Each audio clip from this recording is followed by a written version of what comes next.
क्या आप सोच सकते हैं, एक साधु की झोपड़ी में अचानक रात के समय कोई अनजान कन्या आ जाए, पूरी रात वहीं रुके और सुबह होते होते उस साधु की पूरी दुनिया ही बदल जाए। अब सुनिए एक ऐसी कहानी जो डर, वासना और आत्मा की मुक्ति से जुड़ी है। कुछ अधूरी इच्छाएं, कुछ अधूरे अपराध और कुछ ऐसी रहस्य भरी शक्तियां जिन्हें समझने के लिए सिर्फ आंखें नहीं, आत्मा से देखना पड़ता है। जो कहानी मैं आपको सुनाने जा रहा हूं वो हकीकत भी हो सकती है, कल्पना भी, लेकिन एक बात पक्की है। गहरी रात थी, बादलों की गड़गड़ाहट और बिजली की चमक से पूरा जंगल जैसे कांप रहा था। तेज हवाएं पेड़ों को इस तरह हिला रही थीं जैसे कोई अदृश्य शक्ति उन्हें उखाड़ देना चाहती हो। और उस सुनसान जंगल के बीच एक टूटी फूटी झोपड़ी, जहां रहता था एक बूढ़ा साधु, वृद्धनाथ।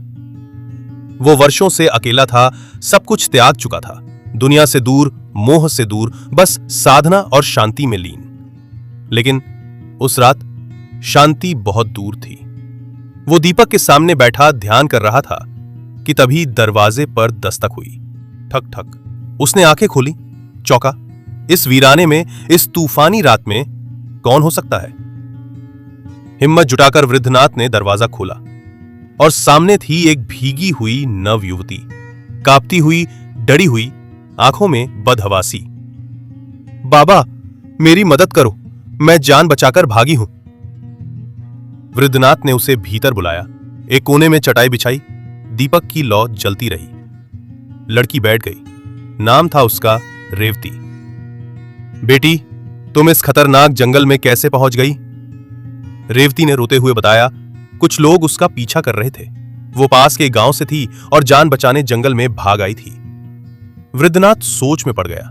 रेवती के चेहरे में मासूमियत थी, लेकिन कुछ अनकहा भी। रात गहराती जा रही थी। बाहर बारिश की बूंदें, बिजली की चमक और झोपड़ी की धीमी रोशनी सब मिलकर एक अजीब डर का एहसास दे रहे थे। रेवती बोली, बाबा, क्या मैं आज रात यहीं रह सकती हूं? बहुत डर लग रहा है। वृद्धनाथ ने हामी भरी। रेवती चटाई पर लेट गई और वृद्धनाथ फिर ध्यान में बैठ गया, मगर इस बार ध्यान टूटता जा रहा था। वर्षों की साधना के बाद भी आज कुछ विचलित कर रहा था।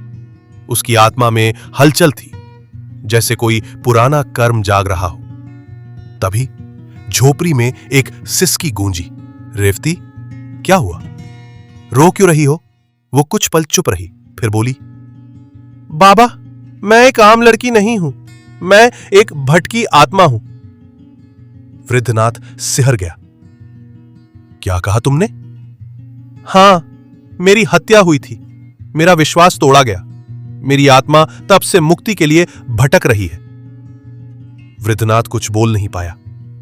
रेवती बोली, मुझे बस एक रास्ता पता है, किसी पवित्र आत्मा के साथ एक रात गुजारने से ही मोक्ष मिल सकता है। अब वृद्धनाथ की परीक्षा शुरू हो चुकी थी। क्या यह चाल है या सच में कोई आत्मा?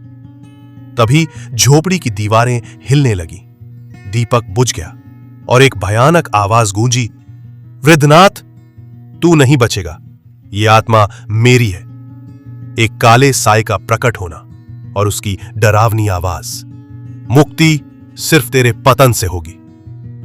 वृद्धनाथ ने आंखें बंद की और शांति से बोला, मैं साधक हूं, अंधकार से नहीं डरता। साया गर्जा, तू भी तो इंसान है वृद्धनाथ, तेरे अंदर भी इच्छाएं होंगी, क्या उनसे बच पाएगा? रेवती कांपने लगी। क्या मैं किसी पवित्र आत्मा को पाप की ओर खींच रही हूं? वृद्धनाथ बोला, बेटी, यह अब तेरी लड़ाई है, तुझे खुद निर्णय लेना होगा। रेवती ने आंखें बंद की और उसके भीतर से रोशनी फूटी। जा, मैं अब तेरी नहीं हूं। प्रकाश की तेज लहर निकली, झोपड़ी कांप उठी, साया चीख कर मिट गया। अब झोपड़ी में सिर्फ शांति थी। रेवती की आंखों में अब आंसू थे, लेकिन डर नहीं। और पूर्व दिशा में रोशनी की एक हल्की लकीर दिखाई देने लगी थी। वो आत्मा भटकती नहीं थी, वो मुक्त हो चुकी थी।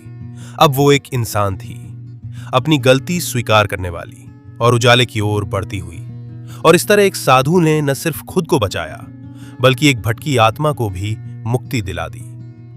अगर ये कहानी आपको थोड़ी भी दिल को छू गई हो, तो इसे लाइक जरूर करें और ऐसी ही रहस्यमयी और भावनात्मक कहानियों के लिए चैनल को सब्सक्राइब करना ना भूलें। मिलते हैं अगली कहानी में एक नए रहस्य के साथ।